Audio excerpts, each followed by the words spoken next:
Ladies and gentlemen, welcome to game number 3 between the University of Washington and University of California at Riverside. This is the final division match for the West Division, and I apologize, at the end of my previous game I did state that University of Washington and University of Riverside were tied 1-1. I was in fact correct. Caliber Light and Sawgood had won their respective games for University of Washington, and my computer lagging a little bit right there.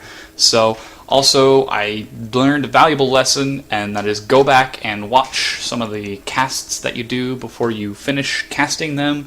I realized that my microphone was like right next to my mouth, so it was pretty loud. I'm going to try to be a little bit more reasonable now. And now that I've finally babbled my head off, how about we get into the game? For University of Washington, we have TakeTheTip as John Koosman and Yossarian as Zane Allinger, and that should be backward. It should be Zane Allinger as Yossarian, etc. So we have a pink Protoss and a purple Terran playing for University of Washington. On the other side of the map, we do have a blue Protoss, JiYan, aka Jordan Lee, along with the red Zerg, Sensei, aka Justin Marsh. Now, both of these players did win their previous 2v2 matches in the CSL matches that they played. University of California at Riverside won with some very, very early aggression from Sensei. He got the Zerglings out there, and a quick cannon rush from JiYan also helped them secure victory. Whereas TakeTheTip and Yossarian achieved their victory through excellent composition. They had a wonderful, huge army, and looks like we have JiYan just denying that gateway as long as possible. A little bit of micro going on there, so we missed a little bit of that. That was pretty interesting, and it does look like this. Oh no, the probe does get stuck in some micro, pulls it away at the last second, so relatively standard play so far. Oh, we do have a pool first. Actually, I believe that was a gas first. Let's see. No, pool first, followed by gas for Sensei. So it does look like we're going to see some Ling aggression. We do have a probe scout, some overlords. Let's just take a look at the vision real quick. And University of California at Riverside has done some excellent scouting. They scouted the main, they see everything, whereas University of Washington has also scouted. They did see the gas, did not see the pool, though they are surely about to. There's the probe on its way. Even the rally point is set to run right into it, so they'll be able to see that in just a moment. So, quick standard opening. I'm really looking forward to this 2v2 just because these players, exactly 100 gas from Sensei. I really, really like that. It's very, very precise of him. So he's really playing being quite attentive. We have second gate going down for JiYan. As I was saying, I am looking forward to some very, very aggressive play from the two of these players. I am a fan of these 2v2s now that I've seen a couple from the CSL, just because it's really, really very unique to see high-level players playing 2v2s, to play very, very aggressive forward 2v2s. So it really will be cool. And actually, we see Sensei grabbing a hatchery. Let's see if this probe will see it from Yossarian. It does look like it's going to. It's running straight down, scouts down to see, and it hasn't seen it yet, but I'm sure he will in just a moment. And now we have a couple Zerglings running out just to check out the main, and the supply depot's down, so they could run in, and no, this depot is immediately raised by TakeTheTip, so that's just denying any additional scouting. So if we just take a look at the production tab, very, very standard play. Speed, we do have a factory going down for Washington. Both Protosses getting their cyber core, gateway, and relatively standard play so far. So could be seeing some early aggression, could be seeing some macro. It really just depends. And we have a robotics bay. So this is the competition that composition that University of Washington used to win their first 2v2 that I watched earlier. And we have the stalker just trying to harass a little bit. And now the zealot on hold position is taking some fire. And JiYan needs to pay attention, not take any damage to that actual stalker. So far it's only shields, and he does manage to get away. Does not do any damage to the Marines, but just microing just out of range and needs to be careful. There's some real damage from the Marines. So yeah, as I was saying, the composition was just very, very powerful. We had Marine, Banshee, Zealots, Sentry, and Mortal.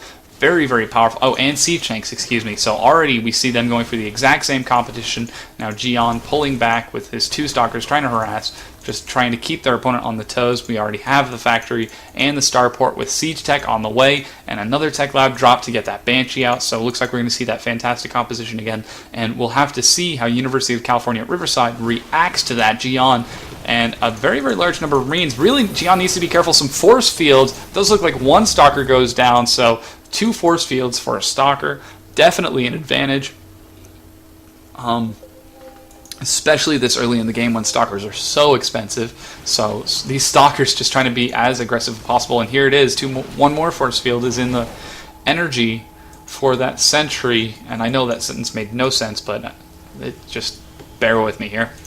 Gateway is finished. More and more stalkers are coming out doing harass. We have some Zerglings now in production. Sensei comfortably droning up with this early pressure from Sensei supporting him. Is that no, that's JiYan, excuse me. So JiYan just putting on some early pressure, allowing Sensei to drone up. So Sensei is currently at 31 drones, which is higher than anybody else in the game right now. So these Zerglings actually baiting, the Stalkers baiting out the army, and Zerglings getting in, trying to see if they can do a little bit of damage. Let's see if these sentries have taken any damage. So far only the Zerglings have died. It does look like these sentries are going to back away. That finally, after taking a shot from the Immortal, they are going to back away. No siege tanks. There's 2 siege tanks yet. They're currently hidden, along with a Banshee, another Banshee on the way. Siege tech is finished, so it looks like it's going to be a very, very big mid-game surprising push. Let's see how University of California at Riverside will react. Looks like we have Roaches and a quick +1 Roach attack along with Lair. And let's see, Glial Reconstitution for speed. Maybe not. So, we do have these Roaches and Zerglings pushing out, trying to see if they can just scout around the map a little bit. And JiYan just keeping vision. And here comes this terrifying push that won University of Washington's first 2v2 game. We even have an SCV for repair, and SCVs can repair Immortals. I'm not sure if they can repair sentries as well. A couple Zerglings scouting in, sees the composition perfectly, except for the siege tanks in the back, and a lot of SCVs now going in for the repair. The creep is helping University of California Riverside defend, but these Zerglings and Roaches are set up to come in for a big flank. Let's see, here comes the siege tank. One is down. I'm going to drop the UI just so we can watch this a little bit closer. And it does look like University of Washington is pushing in a little bit. Let's see if they can do any damage with this. This siege tank is just a little bit undefended in the back. We have 2 cannons for warp in, a little bit more, couple more stalkers being warped in, added to the composition. The siege tank is now moving in, and it looks like the Zerglings and Roaches have been spotted by University of Washington, and the Roaches are now moving in, trying to see if they can snipe the tank. The SCVs were not repairing. They're set to follow the Banshees. So here comes JiYan now with his force trying to see in. So excellent force fields, really separating the army, forcing the Roaches to focus fire the siege tank. Let's see if they can bring it down. The SCVs are repairing it. The siege tank does not go down. This is huge, as it can just continue to bombard the army for University of Riverside. Let's see if we can bring this overlay back on up and see if anything else is going on across the map. No, it is not.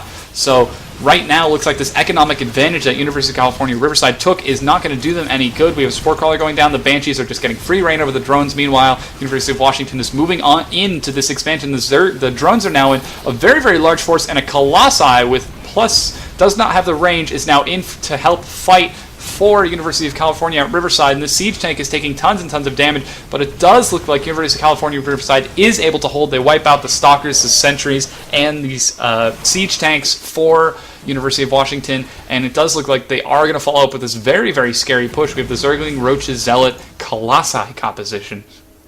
Absolutely terrifying. It doesn't look like University of Washington has an army to respond with. There are only now just 5 Stalkers and a Sentry being warped in. They really need to hold out for as long as they can.